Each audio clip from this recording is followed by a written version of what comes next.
대학 전공 개론. 오늘은 중위권 대학에서 좀 좋아 보이는 대학, 괜찮은 대학, 나한테 도움이 되는 대학을 찾기 위한 방법을 좀 알려드리려고 오늘 내용을 갖고 왔습니다.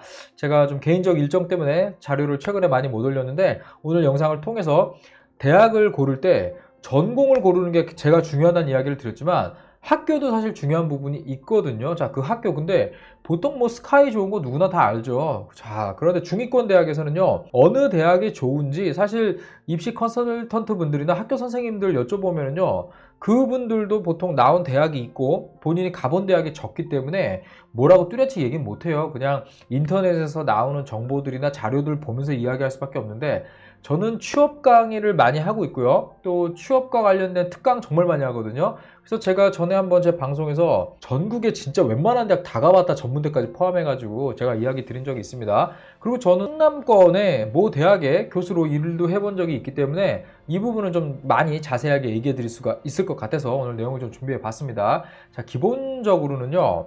좋은 대학을 고르는 기준, 뭐 당연히 여러분들 인터넷에서 찾아보면 막 나오겠지만 제 기준에서 이야기를 좀 드려보도록 할게요. 일단 중위권 대학의 학생들 특징이 하나 있는데요.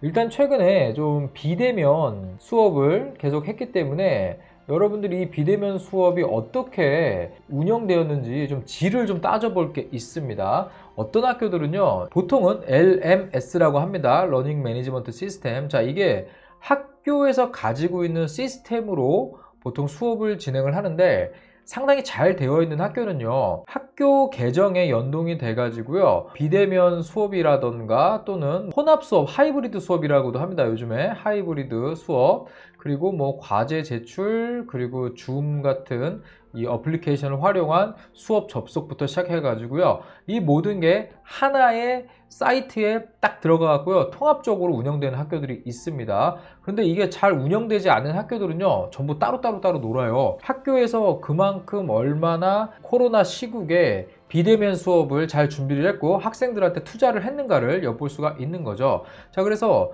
비대면 수업이 얼마만큼 잘 진행됐는가를 봐야 되는데 이거 진짜 개판인 학교들 상당합니다.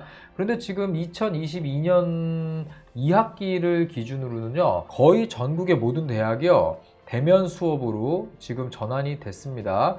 그래서 이 부분은 좀 학교 다녔던 학생들한테 물어보면 쉽게 알 수가 있거든요. 그래서 학교에서 학생들한테 얼마만큼 투자를 하고 있는가를 이걸로 확인할 수가 있습니다. 자, 그런데 이제 대면 수업이 시작이 됐으니까 다른 걸 한번 알아봐야겠죠. 자, 다른 기준에서는요, 학생들이 학교를 다니는 기준에서는 일단 가장 중요한 게 저는 방학 기간 때 학교를 좀 살펴보는 것과 두 번째 비교과 활동을 얼마만큼 학교에서 지원을 하는가, 자, 이 두 가지로 이야기를 드릴게요. 방학은요, 보통 서울권의 학교를 다닌 분들은요, 잘 동의 못할 수도 있는데 일반적으로 서울권에 있는 학교들은요, 가보면 방학 기간에도 학생들이 많습니다.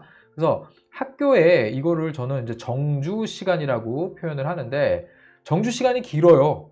학교에서 있는 시간이 길기 때문에 학교에 계속 방학 때 오고요, 학교의 프로그램들을 방학 때도 적극적으로 활용을 하면서 학교를 중심으로 방학 생활을 합니다. 자, 그런데 이게 한 중위권 대학만 딱 내려가도요, 학교마다 특징이 탁 나옵니다. 방학 기간에요, 정말 뭐 아무도 없고 쥐새끼 한 마리 없는 학교들도 있어요. 그래서 이런 학교들 같은 경우는 보통 이제 스쿨버스로 움직이는 학교들이나 대중교통 접근이 어려운 학교들이 여기에 해당되는데, 여기는 학교에서 아무리 뭔가 잘해놔도요, 학생들이 잘 오지 않습니다. 그래서 학교에 방학 때 학생들이 거의 없어서 유령도시가 되는 학교들이 있어요. 자, 왜 유령도시가 될까요? 자, 제가 아까 얘기 드렸던 비교과 활동이랑 이어집니다. 그러니까 비교과 활동이 없기 때문에 방학 기간에 학생들이 학교에 올 매력을 못 느끼는 거죠. 자, 그러다 보니까 당연히 정주 시간이 짧고 집에 가기 급급한 이런 분위기를 볼 수가 있습니다. 자, 비교과 활동 같은 경우는요, 여기서 좀 알아두셔야 되는 게 대부분 교비로 지원이 되고요, 학생들의 어떤 복지 차원이라던가 또는 어떤 진로를 위해서 투자되는 돈이다, 이렇게 생각하시면 되겠습니다. 학교에서 뭐 기업 분석 경진대회를 열어줘요. 아니면 학교에서 어떤 회사랑 제휴를 맺어가지고 산학 인턴을 나가게 해줘요. 또는 학교 안에서 다양한 뭐 창업 경진대회라던가 뭐 특허 지원이라던가 연구 지원이라던가 동아리 활동이라던가 또는 취업 스터디, 학과 운영, 동아리 운영, 이런 거에 대한 다양한 지원, 여러 가지 지원과 혜택을 제공하는 학교들이 있거든요. 자, 이런 게 많을수록 학교에서는요, 사실 돈이 많이 들어갑니다.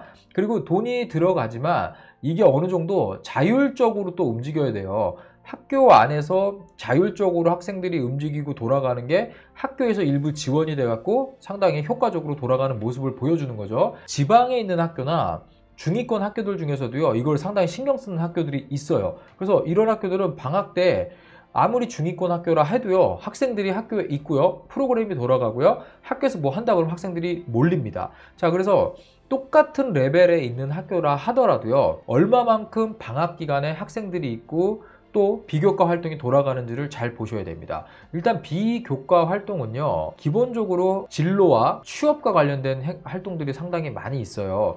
그래서 우리 학생들이 취업을 할 때 뭔가 내가 했다는 거를 경력사항으로, 경험사항으로 증빙을 하는데, 자, 그 소재가 많을수록 자기소개서라던가 또는 나중에 면접을 갈 때 상당히 유리해지고요.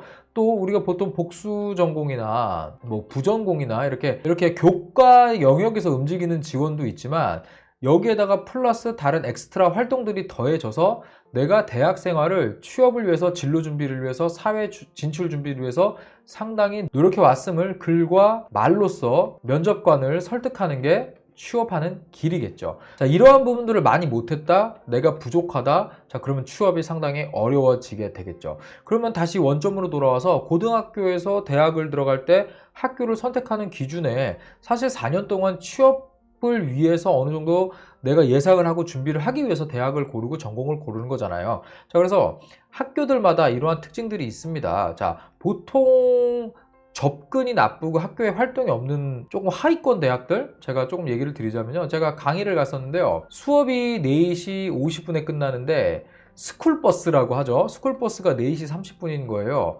아니, 그러면 특강 수업이 진행이 되면은 4시 50분까지 수업을 듣고 다음 스쿨을 타야 되는데, 다음 스쿨은 뭐 제가 알기로는 뭐 거의 6시쯤 되는데, 이때 가면은 고속도로 막히고 학생들이 많다는 거예요. 그러니까 4시 30분쯤 되니까 학생들이 웅성웅성 하는 거예요. 왜 그러니? 그랬더니, 아, 지금 스쿨 타야 되는데 특강 내용이 좋아서 어떻게 해야 될지 모르겠어요. 그러길래, 그럼 다음 거 타고 가면 되잖아 라고 얘기했더니, 아, 무슨 소리세요? 이러면서 빨리 끝내달라는 그런 뉘앙스를 이야기를 하더라고요. 그래서 선생님한테 여쭤보니까 강의를 웬만하면은 맞춰주라고 얘기를 하더라고요. 자, 그래서 그 당시에 스쿨 타러 가는 학생들 때문에 제가 강의를 좀 하다가 뒷부분은 좀 줄여가지고 이렇게 빨리 보내준 적이 있거든요. 이 부분이 일반적으로는 서울권이나 뭐 대중교통이 닿는 쪽에서 공부를 하신 분들은 잘 몰라요. 학원 선생님들도 이런 거 잘 모르거든요. 그러니까 학교의 분위기가 이렇다라고 얘기는 못 해주시는 거죠. 자, 이러한 부분, 기본적으로 중위권 대학에서 내가 전공을 골랐는데 막 정말 상위권 대학은 아니에요. 그럼 어느 학교가 좋지? 그럼 딱 이렇게 방학 기간에 학생들이 모이고, 또 비교과 비대면 수업에 대해서 얼마만큼 준비해서 학생들한테 제공을 했었는지, 자, 이런 부분들을요, 뭐 조금씩이라도 따져보셨으면 좋겠어요. 그래야 내가 후회하지 않고 좋은 대학을 고르는 방법 중에 하나가 된다라고 이야기를 드리도록 하겠습니다. 대학 선택 기준은요, 아마 성적과 전공 이런 것들을 따져가지고요, 어떤 게 나한테 유리한지 아마 고르는 작업을 지금 하실 거예요. 그런데 학교 수준, 입결이 비슷하다 하더라도요, 학교에서 제공하는 학생들을 위한 일종의 교육 서비스는요, 다를 수 있습니다. 자, 이 부분 생각을 하셔가지고 대학을 선정하는데 조금 더 고려를 해봤으면 좋겠습니다. 네, 여기서 제가 준비한 콘텐츠 마치도록 하겠습니다. 경력변호 전문가 신현종이었습니다.